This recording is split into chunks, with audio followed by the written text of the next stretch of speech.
People often talk about raising your vibration for your connection, or even that you don't need to do it, but they don't explain it fully. And I think it's because we think of ourselves so much in relation to our body and what we experience.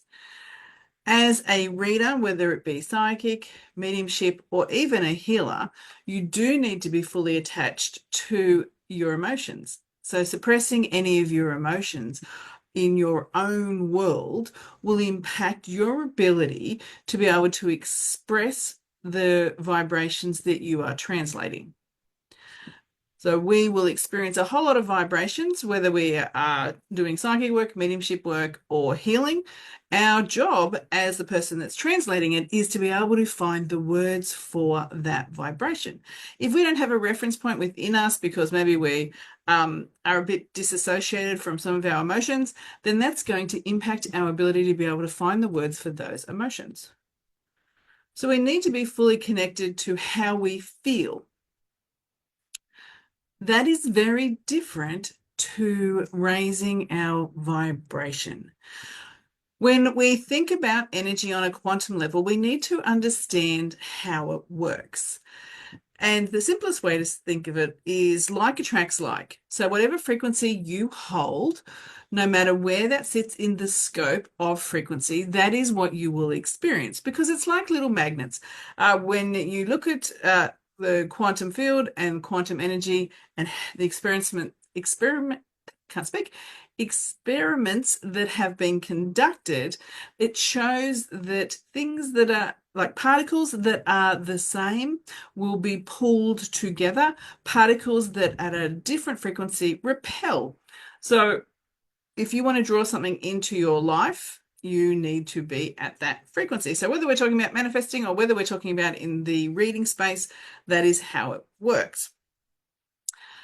Now, that then takes us to another space. So when we are connecting into, and if we talk about mediumship to spirit, we don't have to go anywhere to do that. They are able, they're here, right? They're not anywhere, they're everywhere. They, as they say to me, so they are here. It's about making ourselves aware that they're here and using all our abilities through training or natural gifts to be able to access the information that they're sharing with us. The raising our vibration is more I'm going to say, an energetic protection and maintenance practice because there are things and energy in all different frequencies. And once again, like attracts like. So if your energy is at a particular frequency and there is something on that frequency that you don't necessarily want to work with, connect with, or have anything to do with, then you should be in a different space, a different frequency. It's about doing the work on ourselves. No avoiding it, guys. We have to do it. So that is what we're talking about here. Now, this understanding all this is not as simple as just going, you don't need to do this or you do need to do this. You need to understand the why you need to do something in particular and all the facets of it. Nothing is linear as we are led to believe. There's no just one answer on why you need to do something.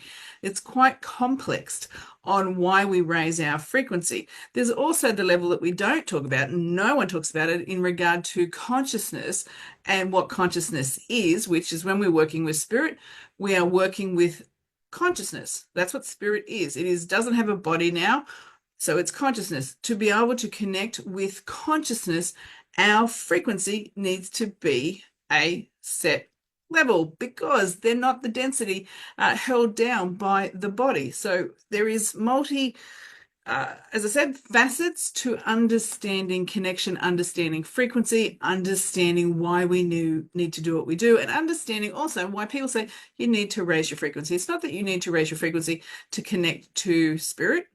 No. Does it make it easier to be able to access the level of consciousness that they hold now if your consciousness level is at a different level? Yes, and you'll be able to access information that other people can't access based on how much work you've done on yourself. Do you need to be fully connected to the whole gamut of human emotions? Yes. Do you need to be able to find words for what you feel? in that range of emotions 100%. So being, as I said, disassociated, disconnected from any emotions or anything that's suppressed is going to hinder you because you're not actually going to be able to express that in a reading the way that you need to. This is why people talk about needing to do journaling. There are certain reasons why we have practices in this space. It's not just because it's fun, it's because it is part of a bigger picture. So when someone says something to you about you need to raise your vibration, you don't need to raise your vibration, ask why. Ask them to explain to you why they are saying that, and then ask them to give you more information, because it is not as simple as that you need to go somewhere just to connect to a frequency, a spirit. It's not as simple as that, or that you don't need to. There is far more to it, because when we think of consciousness and what it truly is, which is what spirit now is, because they don't have a body, all the senses that they would operate from with that we have with a body doesn't exist. So if you can't see anything, if you can't feel anything, if you can't hear anything, and you don't have the mind to process the knowing, you don't have the physical heart to process, you don't have the gut, they're all part of the process. If you don't have all that, what is left? Awareness. Their awareness. That's how they exist, through awareness, which is consciousness. As I said, it's not as simple as what people make out that it is. And that's simply because they truly either don't know how to express it, or they don't actually have the reference points themselves. So question what you are told. Question what people share with you. Ask them to explain it in depth on what it really is. My name is Bronwyn Jane, and I'm the founder of the Psychic Mediumship College.